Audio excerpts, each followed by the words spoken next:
전쟁은 몽골 구독자 여러분 안녕하세요. 오늘도 이 시간 함께할 사진가 전명진입니다.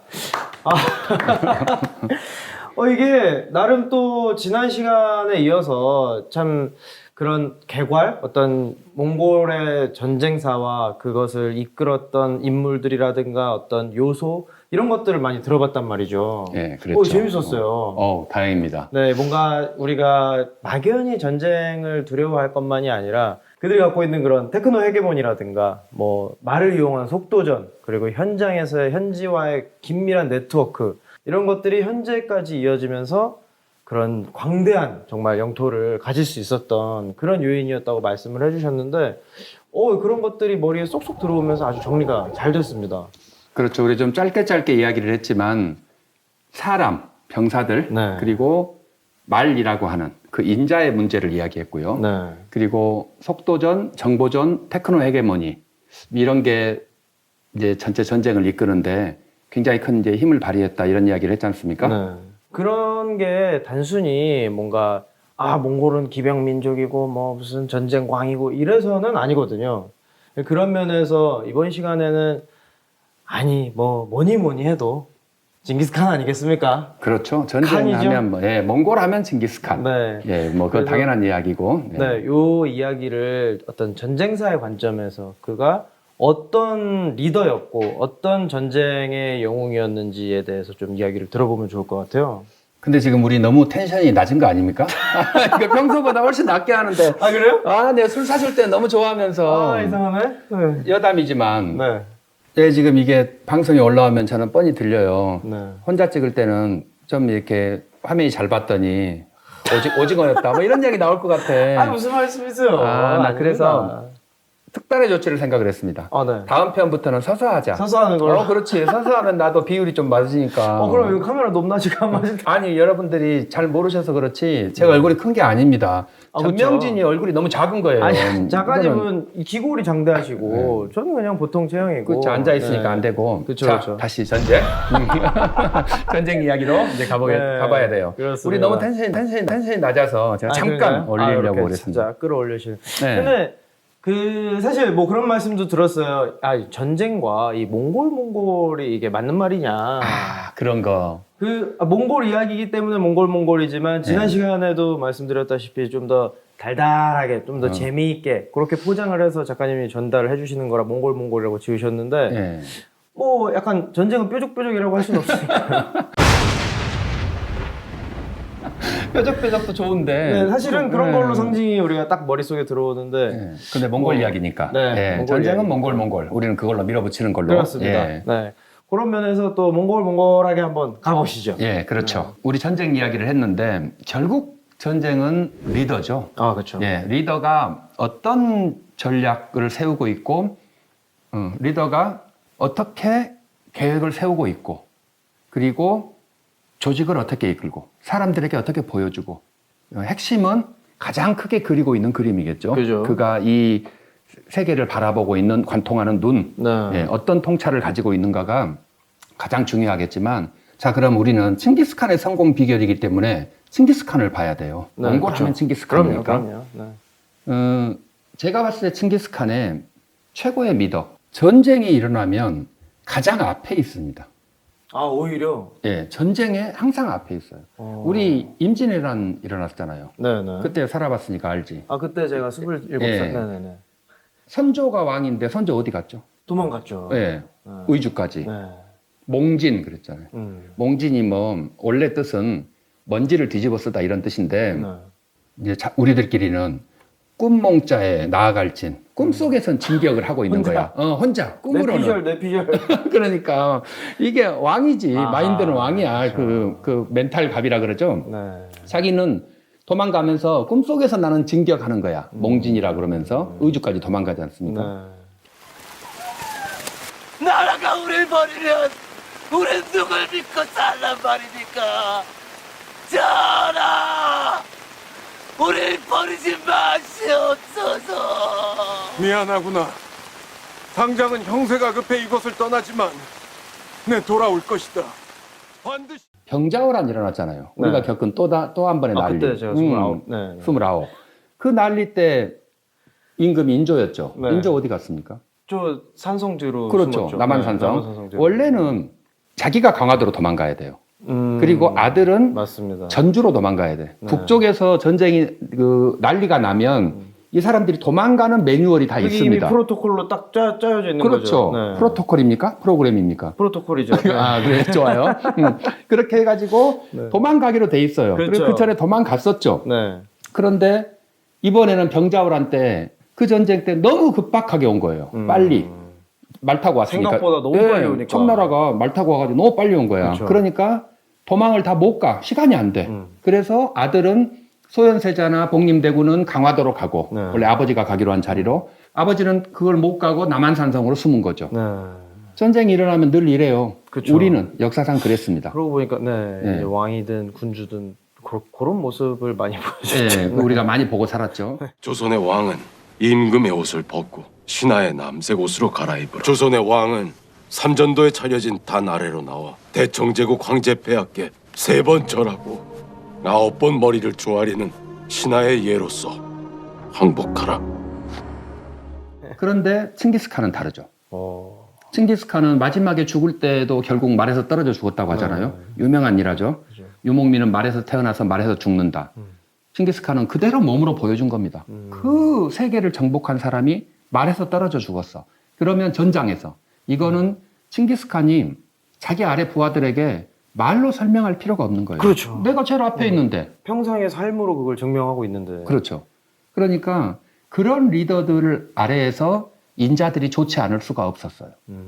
저는 이제 칭기스칸 전쟁에서 승리의 비결의 1번은 그의 품성인데 가장 극명하게 드러나는 게 전쟁의 맨 앞에 있었다는 거예요. 그야말로 앞장서서. 그렇죠. 그게 사실 쉬운 일이 아니거든요. 예, 그게 조그마한 동네 깡패도 그럼요. 자기가 안 하고 애들 네. 시키잖아. 얘들아 밟아 이렇게 그렇지. 하면 이제 우르르 그런데 그거를 그 긴 거리를 가서 자기가 직접 했다는 거. 그렇죠. 굉장히 놀라운 품성이라고 생각을 하고요. 이제 그것이 한 가지라면 또 하나는 제도, 시스템을 완벽하게 갖춘 거죠. 천호제라고 혹시 들어봤어요? 천호. 1000개의 집을 예, 뜻하는 건가요? 그런 그, 네. 1000개의 집. 한자는 많이 아는 걸로. 야, 이 전명진은 한자를 많이 안다고 우리가 이제 오늘 하나를 확인했습니다. 네.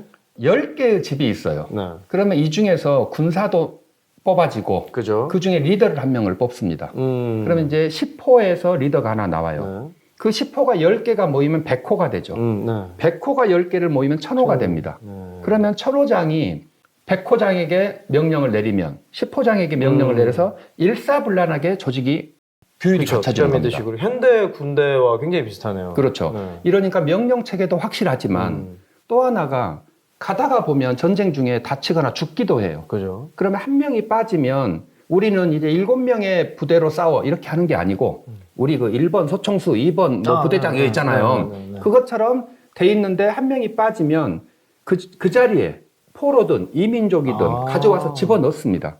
레고처럼. 네.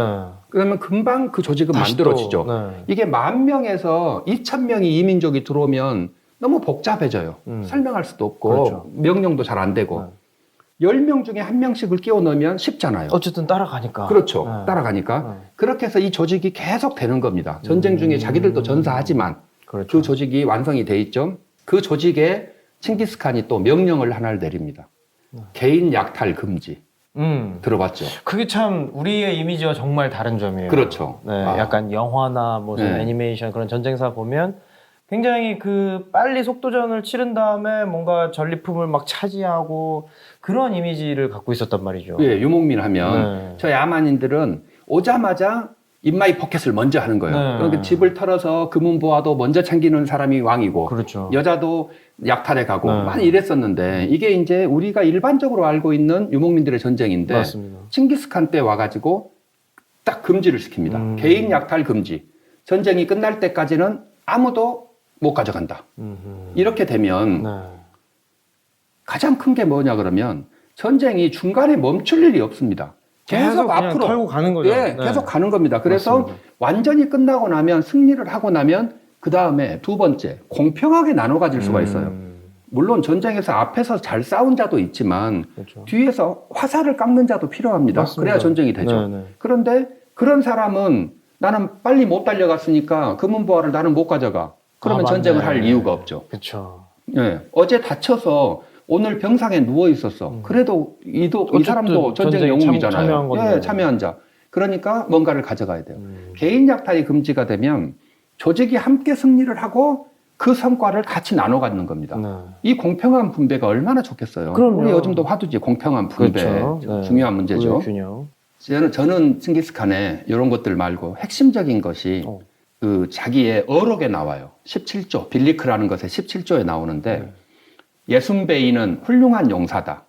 그는 며칠을 싸워도 지칠 줄을 모르고 추워도 추운 줄을 모르고 배가 고파도 배가 고픈 줄을 모른다. 그러니까 예, 대단한 병사죠. 그러니까 그 사람은 지휘관을 시키면 안 된다. 그러니까 문장이에요. 오히려. 네, 그 사람은 지휘관을 시키면 안 된다. 네. 그게 격언집에 나와 있어요. 오. 훌륭한 장군인데 네. 자기는 싸우면서 지치지도 않고 배도 안 고프고 힘도 그러니까. 안 들어. 그러면 다 자기 같은 줄 알고 병사들을 얼마나 괴롭히겠어요. 와. 네, 그쵸, 그쵸. 대박이지 않습니까? 야. 이거를 어록에 남겨놨어요. 아하. 칭기스칸. 저는 BBC에서 했던 말인데 네. 역사상 가장 사려 깊은 지도자.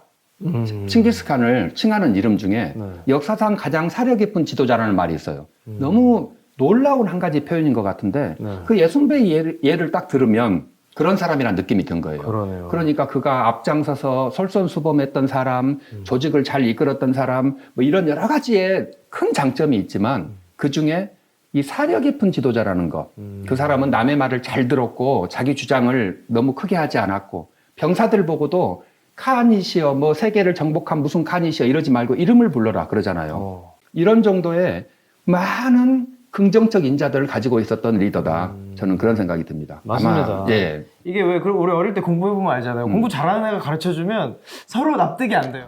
아니 납득이 안 가잖아 납득이. 그렇지, 납득이 안 되죠. 얘는 이걸 잘하니까 야 이걸 왜 모르냐 이러는데 아니 그걸 어떻게 알아? 오히려 그렇죠. 공부 잘하는 애한테 배우면 아 이게 난 모르는데 그렇지. 이렇게 되는데 예. 비슷한 눈높이로 맞춰서 가르쳐주는 애들은 또는 선생님은 훨씬 습득이 빠릅니다. 그렇죠. 그런- 한 두 등만 2등만 높은 맞습니다. 애들이. 아, 그렇죠. 아, 그렇게 컨닝해서 점수가 올라갈까, 그런데? 그건 안 되죠. 네, 예. 배워야죠. 아, 그렇죠. 네, 아무튼. 이제 같이 네. 공부하는 걸로. 맞습니다. 그리고 나서 어쨌든 단순히 뭐 인품이 훌륭하고 그렇게 앞장서는 장수였고 물론 역사에서 또는 서양이라든가 동양 통틀어서 그런 장수는 많습니다. 그렇지만 징기스칸은 또 다르거든요. 네. 그런 연자뿐만 아니라 몇 가지가 더 있을 텐데 또 뭐가 있을까요? 칭기스칸이 성공하게 되는 비결들이 네. 정말 많죠. 그 성공의 성과들도 그쵸. 많고. 그런데 저는 정말 주의 깊게 봐야 되는 게 그 사람이 어떻게 그런 사람이었는가. 그는 왜 그 사람일까? 뭐 이런 거 있잖아요. 네. 그렇게 되면 그가 탄생해서 어떻게 성장을 했고 무슨 생각을 하고 살았고 이런 부분들을 조금 우리가 주의 깊게 봐야 될 필요가 있다. 저는 그런 생각이 들어요. 아무래도 그 예. 인물의 이야기를 결과만 놓고 볼 수는 없으니까 그 예. 과정을 좀 봐야 아 이런 맥락에서 이런 사람이 탄생했구나. 예, 저는 그런 그렇게 거를- 생각을 하죠. 맞습니다. 예. 징기스칸이 근데 사실 어린 시절이 굉장히 불우하고 고생하고 막 이런 얘기를 많이 들었어요. 칭기스칸 하면 진짜 불후의 아이콘이죠. 아 그런가요? 예, 그는 어린 시절을 얼마나 불우하게 살았는지 지금 우리는 잠시만요. 예. 여러분 요 얘기는 다음 시간에 듣겠습니다. 여기에 또 유튜브가 길어지면 재미없거든요. 다음 시간에 재밌는 징기스칸의 어린 시절 이야기부터 또 이어가 보도록 하겠습니다. 다음 시간에 요거 딱 띄워주세요. 네. 다음 시간에 뵐게요. 안녕.